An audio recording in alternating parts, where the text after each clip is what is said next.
have been writing for just about as long as I can remember. I could already read and write when I went to kindergarten. And you know how in kindergarten you have choice time or free time?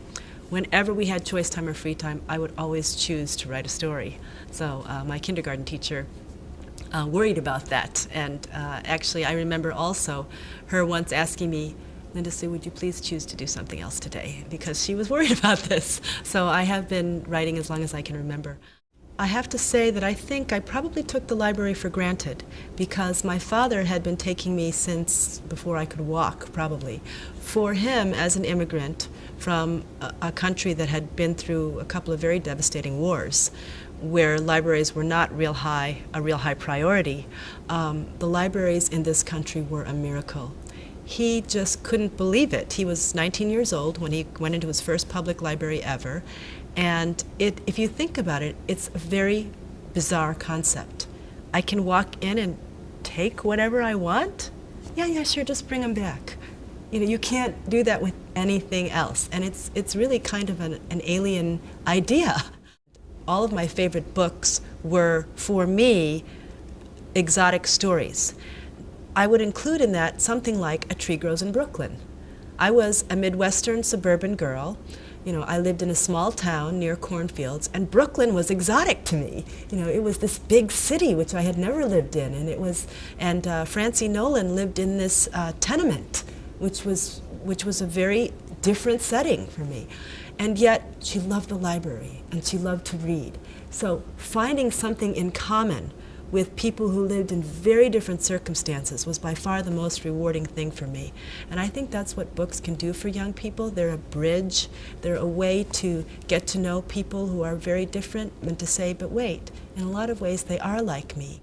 It wasn't until I was grown and had children of my own that I realized, oh, there's probably just a treasure trove of stories in my own family that I've never looked into. Some young people may come to that much sooner than I did, and they may well be interested in Grandma or Grandpa, tell me about when you were young. How was it different in whatever country you lived in? And if that's the case, wonderful. Write them down. Oftentimes, it's Grandma and Grandpa or even your parents who can't write in English or can't speak in English and can't share those stories in the way that you can. You can help, even if it's only writing down a story or two of your grandparents that you then just show to the rest of your family. My daughter kept a swap journal, which I think is a wonderful idea. She would write something, and a letter, a poem, a little story, and this was when she was in 3rd or 4th grade. And she would give the journal to her friend when she'd finished. And her friend would write something back, either a letter back, another poem, or something completely different. They didn't have to follow up on what the person before had written. And then she'd give it back to my daughter. And each time they'd keep the journal for 3 or 4 days. And they kept that journal going for the entire school year. So somebody else was reading what my daughter had written. And I think that for many people, that's another reason to write. It is an act of communication. You want someone else to read what you've written. I ask the young people to try to take writing and put it in the same compartment in their heads where sports and music lives. To say, oh, yeah, of course. In order to improve at writing, I'm going to have to repeat or write the same thing again and try to improve it each time. I ask them to try to take it for granted that writing belongs in that same kind of category, so that they don't say, oh no, I have to rewrite this, but rather they say, oh, well, duh, of course I have to rewrite it. It's not going to be good the first time. So I ask them to try to think about writing in a little bit different way. I actually got 2 books that came directly from my experience as a teacher of English as a second language. When I first would meet a new classroom of students, they were often newly arrived in the United States. My class would be one of the first ones they would take, English as a second language, and they were often really nervous.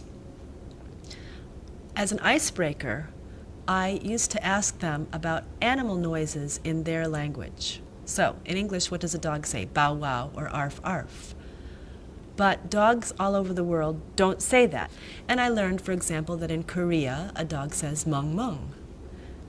And when I take it into schools, I'll say, you know, in this country, I'll say, does a dog say mung mung? And these kids will all go, no. And I'll say, well, what about this? Mung mung, mung mung.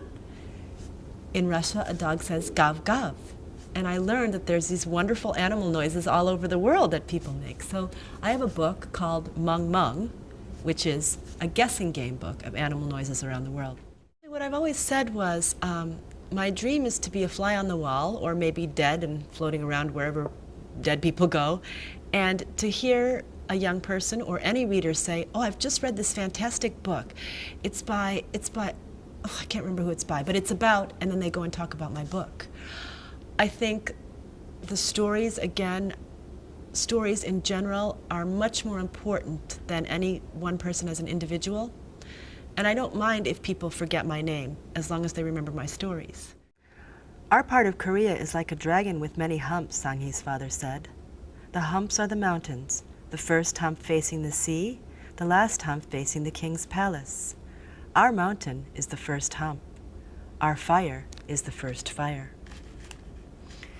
Every evening at sunset, Sang-hee's father climbed to the top of the mountain carrying a pair of tongs and a little brass pot filled with live coals.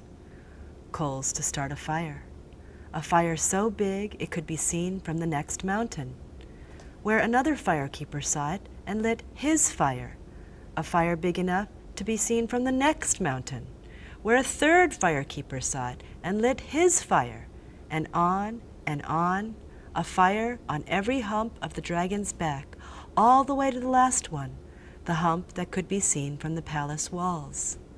When the king saw the fire on the last mountain, he knew that all was well in the land.